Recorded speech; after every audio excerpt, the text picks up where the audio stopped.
नमस्कार दोस्तों, हम आज आप लोगों को एक लाचारी गीत सुनाने जा रहे हैं। तो अगर हमारी लाचारी गीत आप लोगों को पसंद आए तो लाइक ज़रूर करना और अपने दोस्त शेयर करना ताकि वो भी इस गीत का आनंद लें।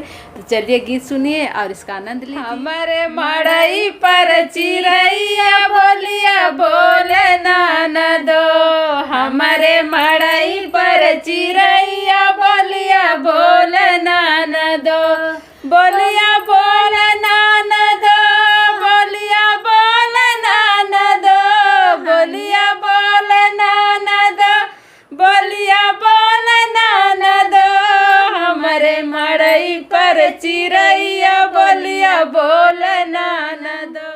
रोज रोज सुनत बाड़ी बिरहिया बोली, रोज रोज सुनत बाड़ी बिरही का बोली, बिरही का बोली हो बिरही का बोली।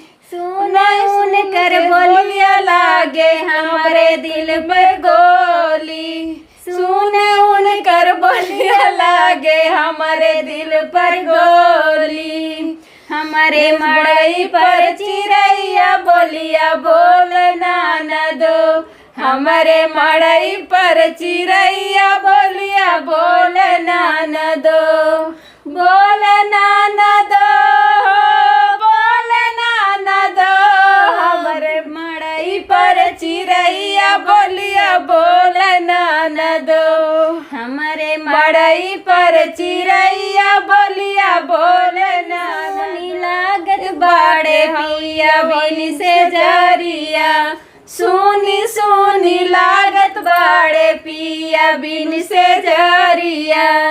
कबले है मोर बलमुआ गम से मिली है मोर नजरिया, कबले है मोर बलमुआ उनसे मिली है नजरिया।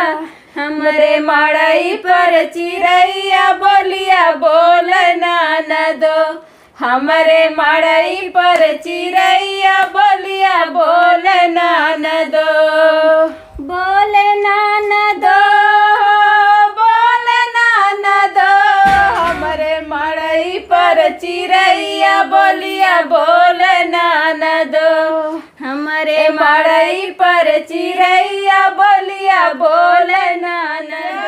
नाही करे मोर बलमुनीर मोही, मोर बलमुआ हो कबले तुहार रहिया जोही, मोर बलमुआ हो कबले तुहार रहिया जोही।